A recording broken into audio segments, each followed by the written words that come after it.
What's going on, guys? This is Adi again with Idris International, and we are here with the last deep dive before the Europa League, before the registration deadline. And we are here to talk about Sergio Oliveira, the midfielder that is coming to us from Galatasaray. So excited to talk about him, and we're going to jump into this discussion in just a second. But before we do, don't forget to like and subscribe if you are watching on the channel right now, whether you're watching on YouTube, whether you're on audio platforms, what have you. Every engagement helps us find more red and white fans. Costs you nothing, but it means everything to us. So please hit that and help us continue to grow this community. You can also support us on Patreon. Patrons get early access to the scouting reports and they get extra episodes every month, whether it's enhanced analyses, special interviews, which we do with people outside the realm of Olympiacos. And for $1 a month, you can also join the WhatsApp group. Guaranteed, no matter if the sun is rising or setting wherever you are, you have people that you will be able to engage with and talk to. It really has taken on a life of its own. So here we are, Thrillos fans, again here. Like I said, the last deep dive before the Europa League registration deadline, and most likely the last signing before the end of the window. As a reminder, the Greek Super League transfer deadline is September 11th. So technically, we do have another week to go. But Coach Mendilibar only wants a 23-man roster, which is what we have now, plus the academy kids. And we're we're probably not going to make any new transfers before we get to the end, at least the end of the deadline. So the list has been submitted. This is what we have, and I really doubt that anything else comes in. Anyway, we're here to discuss Sergio Oliveira, as we said, new signing coming in at 32 years old, right footed center mid, defensive mid, also played as attacking mid here and there. 5'11", 181 centimeters, so pretty decent height. 82 kilograms, 180 pounds. So he's, he's a pretty thick guy, we'll say. Not fat. I'm just pointing out that he's a little bit bigger guy and probably harder to move around. Anyway, Sergio is not a stranger to Olympiacos. Or the Greek league for that matter. He actually helped Balk, for those of you that may not remember, or for those of you that do not know, he helped them during their invincible season back in the 2018-2019 season. He arrived as reinforcements for them in January of 2019 and helped them through the second half of the season. He played a couple of years at Porto before he went on to loan in Roma, and then he ended up getting sold to Galatasaray for $3 million a few years ago. Now, as we're talking and the transfer has gone through, he makes his way to Olympiacos on a free transfer. He was able to get his transfer cut he was able to get his contract cut by Galatasaray so he could come here for free. And he's here on a 2+1 year deal. So there was something that we discussed a little while back, that we had signed him on a pre-contract. And, this was a way to kind of put pressure on Galatasaray to release him. Now, if we're talking about Oliveira's profile, it's pretty unique, actually, and especially compared to what we have at our disposal in the midfield. He's not really quick, but his ball control is adequate.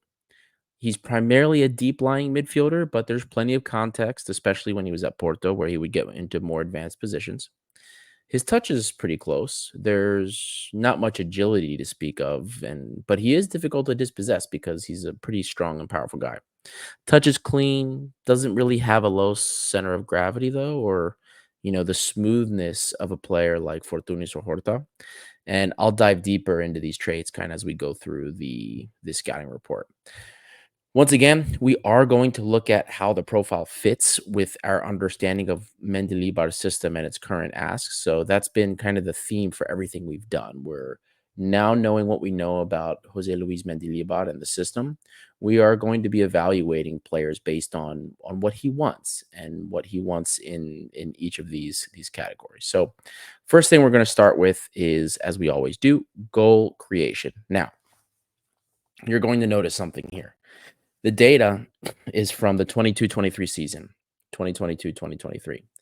And the reason for that is last season, due to injury, issues also with Galatasaray. He did not play very much, at least enough for a good sample size. So we're evaluating his data from 2 years ago because that was a much larger sample size. So Oliveira has scored goals in primarily the same situations that we see kind of over and over again. Outside of penalty kicks and free and maybe free kick goals that were a fluke due to a defender's deflection, which was about one or two of them. Everything he did came off of set pieces, whether it was corner kicks or free kicks that he was getting on the end of. He's very physical and he has a pretty decent vertical actually when he jumps and he's trying to get onto the ball into the penalty area. He can get himself some pretty good space away from the defender, and that's how a lot of these opportunities manufacture themselves. Now, most of his goals were pretty scrappy, second ball or deflection, and he just happens to be there and he hits the rebound into the net. Aside from those situations, the only other shot opportunities kind of came from distance, usually outside of the box. I must have watched about 60 of these long distance shot opportunities, and he scored one. It kind of reminded me of Mari Camara, but the only difference was that he actually gets them on target more often than not. So he's not afraid to take a shot from distance, but it just doesn't usually work out in terms of goals. His best opportunities and the most dangerous goal threats usually came off of set pieces or our offensive transitions, or I should say his team's offensive transitions, where the wing would have the ball wide and maybe they're able to play it into the penalty area while he's crashing. So those were the situations where he really found himself to be the most dangerous in terms of goal threat. Now, assist creation came under also some pretty specific context, usually in the form of a long ball down the field to his strikers or wingers just over the heads of the defenders, or he would make some nice crosses into the penalty area. This is something I imagine will make great use of under Mendilibar's system, especially on the counter. In transition, when he's running with the ball, he also had a number of really lovely through balls to cut, two defenders open and catch his winger in stride. I mean, didn't matter. It was 10 meter, 15 meter, 20 meters, some lovely balls. Uh, I also saw him create an assist twice off of his press. And both times that happened were actually in the same game. Now, he did manufacture opportunities off of the press while he was in Turkey. Galatasaray plays kind of like an up-tempo press in Turkey with a higher line, but it's not exactly organized, whereas Porto played a much deeper block in Europe, and they would kind of raise the line in Portugal. So this maybe explains why I didn't see him manufacture a lot of opportunities off the press, maybe as much at Porto as he did at Galatasaray, but just explaining some of the trends that we saw, at least as far as goal creation goes. Now, talking on build up. So, the build up section, as I've explained in previous scouting reports, is that top section in the chart. Now, this is where things kind of get pretty interesting for Oliveira. He's a deeper figure in build up, as I already mentioned, in a 4-4-2, 4-2-3-1, 4-3-3. He's usually the one staying closer to the middle of the park. He will drift wide here and there to cover the wing backs or provide an outlet in possession. But where he really shines are in these situations where his team recovers the ball and kind of springs into a counter. He has a very accurate and deadly long ball that I discussed before with some of the assists that we saw. And he can catch defenders while his wingers or forwards are in stride. And even if it's not the long ball, he gets forward in these transitions again that I mentioned earlier with his assist creation. He'll drive the ball forward and play this 15-20 meter ball that cuts the defensive line, usually the two center backs or maybe the wing back and the center back. And it creates a very dangerous opportunity for one of his teammates. And this is usually happening as when he's getting into the final third. And whether at Galatasaray or Porto, Oliveira was usually the midfielder that would get forward in transition while the other would sit back if needed. He moves the ball pretty competently from side to side, even up the middle. But don't expect him to really do a lot of dribbling one-on-one or take on, a lot of players. He's physical and he uses that physicality to get himself out of pressure, but he's not like In Bum Huang where he can just kind of dribble through one or two guys to get himself out of a press or a sticky situation. As I mentioned earlier, he's not quick, not agile. It's where he finds success is really his tactical acumen. He finds spaces, he kind of exploits that as a play develops, and he's really good also at monitoring the positions of his forwards. He'll get the ball and then just boom, unleash and let him go. So knowing where they are and being able to have the wherewithal to play the ball to them accurately this all means a lot. So a little bit of a different look in that respect. Now, you can see here in the chart, I mean, his volume in ball progression is remarkable. Whether it's penalty area delivery, smart passes, which are those types of passes that create like very dangerous opportunities, progression to the final third. I mean, all of these things support his intelligence and ability to read the game and help get the ball forward for his team. He also doesn't shy away from the ball. When he's on the field, he wants the ball. Generally, he's a player that can move it around, have one of the highest touch counts, dictate tempo. He is a player that can be central in possession. Now, the important context to remember is that his remarkable long ball passing on the counter is on the counter, and you recognize this in transition. So this is to a T what we need from our midfielders, especially in Europe. Now, his pass accuracy is well above average, even considering the volume of long balls that he feeds. Doesn't give the ball away cheaply, whether it's short or mid passes, not very often. And his high volume of deep balls is really that primary culprit of any reduction in pass accuracy. So likely he's only giving the ball away when he's making these long passes. Now, in games against park buses, you'll kind of see his pass accuracy increase as his level of long balls decreases. So, because he's further forward, these guys are park buses. He's not going to have as many opportunities to spring the ball forward. So, you'll see him get more advanced into the final third and crash the penalty area, which represents more of this goal scoring opportunity that you see. I mean, very high number of shots, XG, that type of expected goal contribution there. Now, moving on, we look at defensive traits, which the defensive traits are in that middle section that you can see right here. And his defensive game for a midfielder it's decent, we'll say. He's very aggressive closing players down, has a well above average defensive to win rate. Generally, his success is in challenging the second ball after his teammate pressures the original ball carrier. Now, under Mendilibar, I'd imagine that he would be in that central midfield area, maybe next to Santiago Heze, laying the press trap. Based on his ability to anticipate and intercept, I don't think he's exactly someone I see having a lot of success laying the press trap. But he will be an aggressive guy, aggressive, bulldog kind of in the middle of the park, which invariably will lead to more ball winning opportunities for somebody like Santiago Heze. Now, Galatasaray's press was chaotic, and it was hard to tell sometimes if Oliveira was in the right position for the press. At Porto, especially in Europe, he was in a deeper position in a low block, and it was much more stable because the structure was more rigid. So while he may be slow, I don't necessarily think adapting to the press and maybe understanding his role is an issue, but I do question his ability to execute his part in the press, especially as a central mid. As I mentioned before, he also could get forward at applying pressure. I saw plenty of cases like that in many of those spaces that we see Chiquinho currently operating in. So in this case, his aggression would be useful and create opportunities. Remember, we've talked about the fact that we really don't have an option to replace Chiquinho with. So there is something there to that. So overall, we look at this and we see somebody that does have something that we can offer in the press. It's just a question of how effective he will be. Now, with respect to his ability in the air, it's pretty average. I mean, for some reason, he seems to be very deadly in the final third. Everywhere else, it's hit or miss. But he always seems to be at the right place at the right time when he's in the penalty area.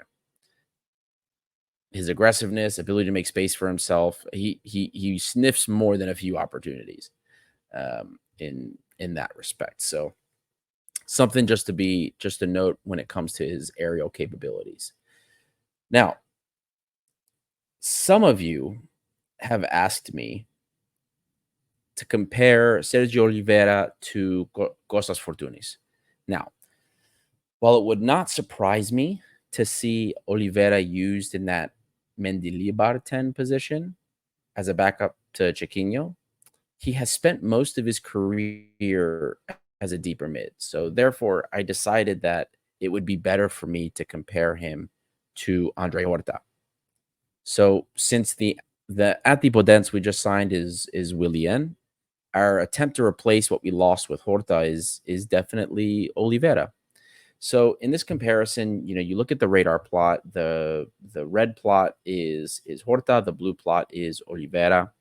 We see some remarkable similarities in terms of their overall outputs here in many things. Now, Horta edges Oliveira out in terms of final third and penalty area delivery volume.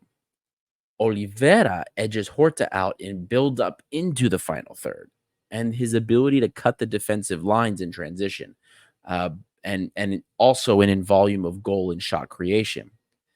Now, Horta in the end had a better end product for when it came to goal and assist creation, but Oliveira's XG, his expected goals and expected assists, was significantly higher. Now, this tells us that his production in general is more sustainable. He has a higher volume of opportunities and better quality opportunities on average. So, all things held equal, you would expect that he'd be able to have a higher level of goal contribution than Horta would. So another thing to bear in mind too is that Horta was not as helpful for us in the press or really in much of the defensive work. Oliveira is a clear upgrade in this regard, even though he's a level slower in terms of his speed. His deep lying ball playing in the central midfield also represents kind of something that we liked from Horta too. And it's reassuring that Oliveira can take lead in dictating tempo and distribution as well, because that's also something that we applauded Horta for. A couple of things that don't necessarily show up in the data that relate to Horta's technical ability. Horta was a more technical player, more technically abled player. He didn't beat people one on one. I brought up that Sergio doesn't do that either, but he had a much cleaner touch than Oliveira did. He just was better on the ball. He's quicker, more agile, but he does lack the strength and stature that Sergio Oliveira does. And it's kind of funny because when we first heard Oliveira's name, we all agreed that the profile itself was different than Horta in many ways. Yet now we're faced with the data and the actual end product. And while their profiles are different, their output is similar in many ways. I mean, traits that Horta did not have that were missing from the team, Oliveira actually has, albeit maybe not in the manner or the characteristics that we prefer. After pulling the data and looking at the comparison while also keeping in mind what I watched in the film, I'm not as sure that there's as big of a gap between the two players in terms of, the productivity gap that we're looking to bridge here, maybe as I once thought. So now we're coming to the time where we breach the verdict. And I got to tell you guys, of the transfers that we've done this summer, the verdict for this one is the toughest for me. I mean, even as I sit here and I'm recording for you guys now, I'm not really 100% sure on how I feel about this player. While the data lends itself to more, we'll say, positive conclusions in terms of the output and the similarity with Horta, what I see in the film just clearly indicates that the players are different. They are different. They have different tendencies, and they do offer different things in the way they carry the ball and distribute the ball. Now, I do understand very well why Mendilibar would be okay with a profile like Sergio Oliveira instead of Horta. There are traits that Oliveira has that are tailor-made for this system and that give it a different look than what other players in the midfield right now provide us. At the same time, though, I'm also still not 100% sure that I believe Oliveira will seamlessly integrate into the pressing scheme. I have doubts that he can lay the press trap effectively, or at least as effectively as Eze. Or I mean, I don't even know if he can do it more effectively than Stamenic, who also hasn't done very great. So I could also see him get rotated higher up the pitch with Chiquinho, but then the problem becomes him being higher up the pitch means that we won't be able to take advantage of what I see as his biggest asset for Mendilibar's system, which is his long balls on the counter from deep. On top of all of this, he spent a chunk of last season injured. Now, you know, the there were other things that were involved there too, but the fact of the matter is there are questions as to his lack of physical fitness and readiness. So, look, if I look back to his injury history, we actually don't see much. He's not injured very often. So, long term, that's not something I'm worried about. But I do wonder if this is another case of, this player is going to need at least a month to get ready. We already have now because Mendilibar wants a smaller roster. We're kind of a little shorter on depth than maybe a lot of people are comfortable with. So, it's look, in the end, I know for a fact that this guy was definitely not our choice, our first choice, I should say, as a midfielder, as an eight or a center midfielder with more offensive inclinations. Now, while he ticks some boxes for Mendilibar, some of the earlier names we were linked with ticked a lot more. In the end, Oliveira is a great depth option to have for Greece, especially in terms of his quality.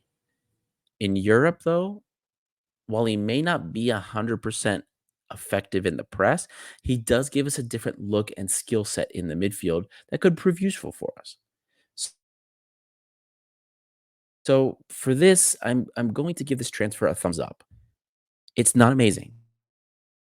And quite frankly, guys, I am still on the fence about the guy, but I understand his usefulness and why he is wanted by Mendilibar, or why his profile would be. So, in the end, guys, I hope you enjoyed the deep dive and maybe got a chance to learn a little bit more about Oliveira. The pitch in the end will tell us what this guy can do for Olympiacos and whether our transfer business on a whole is successful. And this is something we're going to evaluate on the show as well. We'll be talking about this a lot.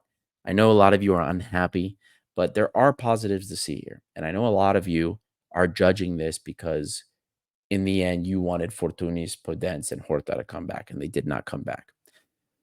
So I really want you guys to take a look here and see what he does have to offer, because he does have something to offer us, even if I myself am also a little bit on the fence about him. But we'll see what happens. We're going to trust Mendilibar. We're going to trust the team that's been built, and we're going to see what they can do for us. So I hope you guys enjoyed the scouting report. Don't forget to like and subscribe. Don't forget to check out Patreon if you're interested in more content and supporting us.